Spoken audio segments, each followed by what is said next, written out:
యవ్వ 49 బాళ్ళల్లా 63 runs కొట్టిన 4 ఫోర్లు 4 సిక్స్లు ఫామ్లకు వచ్చినా అని సంతోషపడాలనో మ్యాచ్ మింగిందని బాధపడాలనో ఏం అర్థమైతలేదు.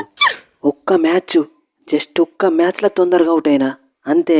2 పాయింట్లు తీసుకుపోయి సిఎస్కే చేతిలో పెట్టిల్లు. ప్రతి మ్యాచ్లో నేను కొడితేనే గెలుస్తామంటే ఎట్లా పంతుపై? ఏ ఊకోవే పురాను, ఇంకో 10-20 రన్లు ఎక్స్ట్రా కొట్టేది ఉంటే గీ మ్యాచ్లో మనమే గెలుస్తుండే. ఏదో మన టైం బ్యాట్ నడిచింది గంతే. అన్ని టీంలకు 2 పాయింట్లతో పాటు నెట్ రన్ రేట్ కూడా ఫ్రీ ఇస్తున్న సిఎస్కేకి మనం 2 పాయింట్లు ఇచ్చినాం. God must be crazy. Puri తమ్ముడు, అన్ని టీంలకు 2 పాయింట్లు ఎట్లా ఇచ్చుకుంటూ వచ్చినామో ఇప్పుడు అట్లనే తీసుకుంటూ పోతాం.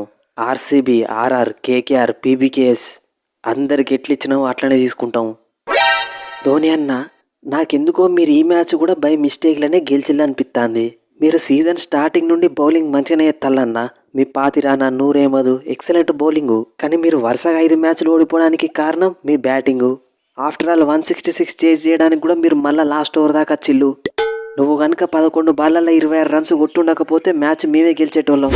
కొట్టకపోతే అన్న ముచ్చట ఉండదు తమ్ముడిగా. ప్రతి మ్యాచ్లో దంచి కొట్టుడే, మ్యాచ్లు గెలిపించుడే. ధోని బై ఎసొంటి సిక్స్లు కొట్టి మ్యాచ్లు గెలిపించేటోన్ని గీ త్రిపాఠి, విజయ్ శంకర్లు చేయబట్టి టెస్ట్ బ్యాట్స్మెన్ కావాల్సి వస్తుంది. మనం మ్యాచ్లు ఓడిపోయినా మంచిదే ధోని బై. వీళ్ళిద్దరినైతే ఫస్ట్ డ్రాప్ చేసేయి. త్రిపాఠి తమ్ముడు, what is your problem?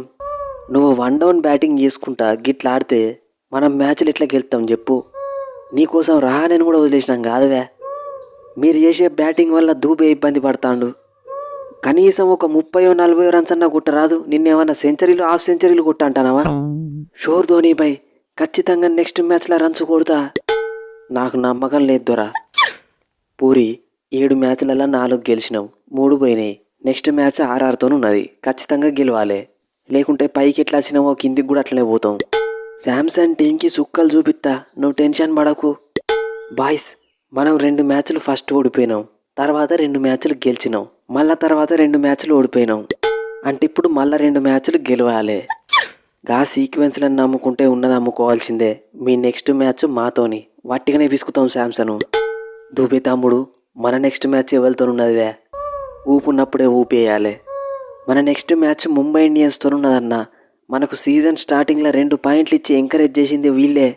Yes, మా టీంలో ఉన్న బ్యాటింగ్ ఏంది, మీ టీంలో ఉన్న బ్యాటింగ్ ఏంది? అసలు మీకు 2 పాయింట్లు ఎట్లు ఇచ్చినామో మాకు ఇంకా అర్థమైతే లేదు. ఎనీవే, ఇచ్చిన 2 పాయింట్లను తీసుకునే టైం వచ్చింది. Let's meet in the ground. ఈ సీజన్ మీ దగ్గరికి వెళ్ళి 4 పాయింట్లు తీసుకోవాల్సిందేవే Pandya. Let's meet in the ground. So friends, నిన్న సిఎస్కే మ్యాచ్ గెలిచింది కానీ అంత కన్విన్సింగ్గా గెలిచినట్టయితే నాకు అనిపించలే. సిఎస్కేకి బౌలింగ్లో ఎటువంటి ప్రాబ్లం లేదు, ఎక్సలెంట్ బౌలింగ్ వేసిళ్ళు. ఉన్నోళ్ళని ఎంఎస్డి ఎక్సలెంట్ ఉపయోగించుకుంటాడు. ముఖ్యంగా నూర్ అహ్మద్ ప్రతి మ్యాచ్లో మైండ్ బ్లోయింగ్ బౌలింగ్ వేస్తున్నాడు. తర్వాత పాతిరానా కూడా డెత్లో ఎక్సలెంట్ బౌలింగ్ చేస్తున్నాడు. ఈ మ్యాచ్లో రవి జడేజా కూడా ఎక్సలెంట్ కంబ్యాక్ ఇచ్చిండు బౌలింగ్లో. అన్షుల్ కాంబోజ్, ఖలీల్ అహ్మద్ అందరు మంచి బౌలింగ్ చేస్తున్నారు. అండ్ ఈ మ్యాచ్లో జేమీ ఓవర్టన్ని తీసుకోవడం కూడా నాకు నచ్చింది. అతను చాలా మంచి ఆల్రౌండరు. అట్లనే శామ్ కరణ్ కూడా టీంలోకి తీసుకురావాలి, చాలా మంచి ప్లేయర్ శామ్ కరణ్. ఇక బ్యాటింగ్లో త్రిపాఠి, విజయ్ శంకర్ వీళ్ళని నమ్ముకునే బదులు బయట నుంచి అయినా ఎవరినైనా రిప్లేస్మెంట్ పట్టుకొస్తే బాగుంటుంది అనిపిస్తుంది నాకు. ఎందుకంటే పైనున్న బ్యాట్స్మెన్ మంచిగా ఆడితేనే దూబే ఫ్రీగా హిట్టింగ్ చేయగలుగుతాడు. అప్పుడే వారం 1 సైడ్ అవుతుంది. మరి త్రిపాఠి, విజయ్ శంకర్ వీళ్ళు బ్యాటింగ్ కరెక్ట్గా చేయకపోయేసరికి దూబే మీద ప్రెషర్ పెరుగుతుంది. సో 6లు కొట్టలేకపోతున్నాడు. ఎనీవే, కాన్వే ప్లేస్లో షేక్ రషీద్ని తీసుకురావడం అయితే బాగుంది. ఎల్ఎస్జీ లాంటి స్ట్రాంగ్ బ్యాటింగ్ లైనప్ ఉన్న టీం, ముఖ్యంగా మక్రమ్, మార్ష్, పూరన్ వీళ్ళందరూ ఎక్సలెంట్ ఫామ్లు ఉన్నారు. కింద మిల్లర్, అబ్దుల్ సమాద్, ఆయుష్ బదోని వీళ్ళు కూడా మంచి ఫినిషింగ్ చేస్తున్నారు. సో ఇట్లాంటి బ్యాటింగ్ లైనప్ని జస్ట్ 166కి రిస్ట్రిక్ట్ చేసిల్లంటే సూపర్ బౌలింగ్ పర్ఫార్మెన్స్. కానీ బ్యాటింగ్లోనే మళ్ళీ దాన్ని చేజ్ చేయడానికి ఇబ్బంది పడ్డారు. ఇప్పటికైనా త్రిపాఠి